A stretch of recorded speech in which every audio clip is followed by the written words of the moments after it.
The fishing vessel Morskaya Nadezhda battled the restless Pacific waves for 2 relentless weeks.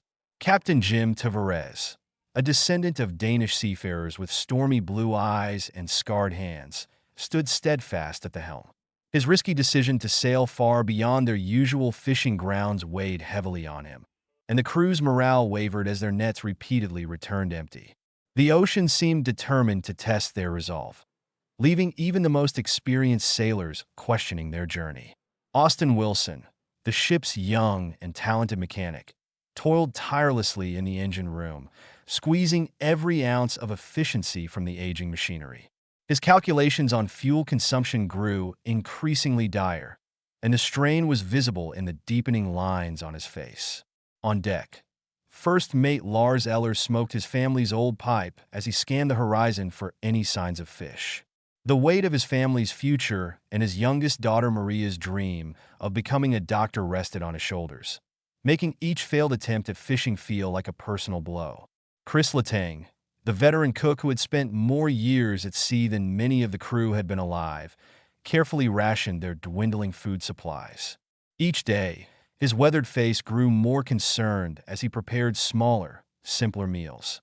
Meanwhile, Logan Thompson, the youngest sailor on board, filled the pages of his tattered diary with meticulous notes about their journey. Though he came from a family that had never seen the sea, Logan's soul seemed to belong to the ocean, and he found solace in documenting their trials.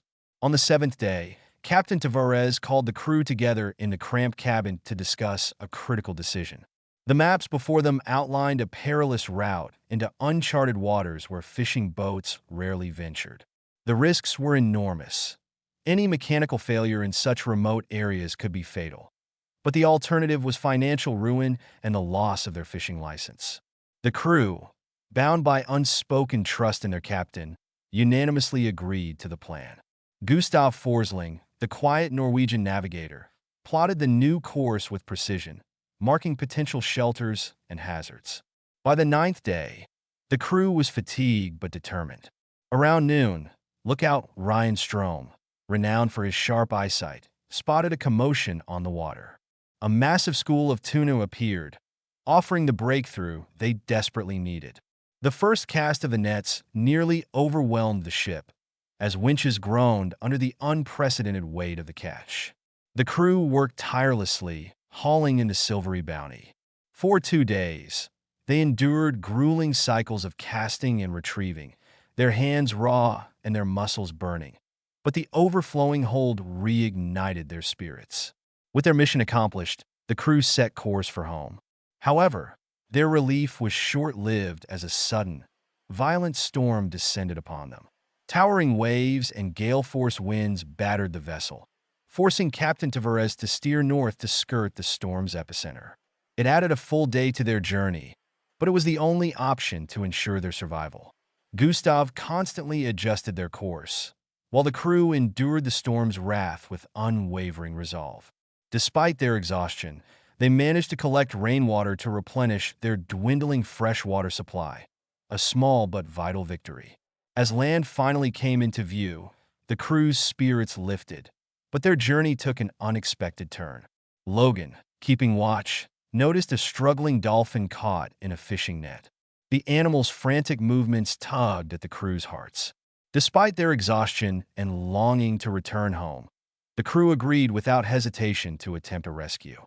Turning the ship around, they carefully maneuvered alongside the dolphin. Austin and Lars used their strength to lift it on board while Chris, with his deft hands, painstakingly cut the net away. The dolphin, sensing their intentions, gradually stopped resisting.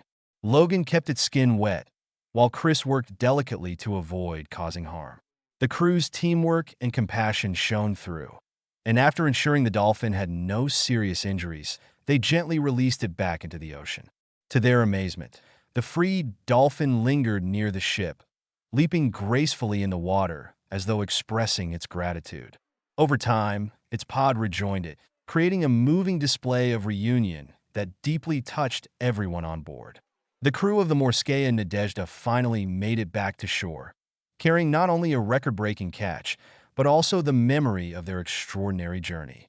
Their hard work, resilience, and compassion had turned what could have been a tale of survival into one of triumph and humanity.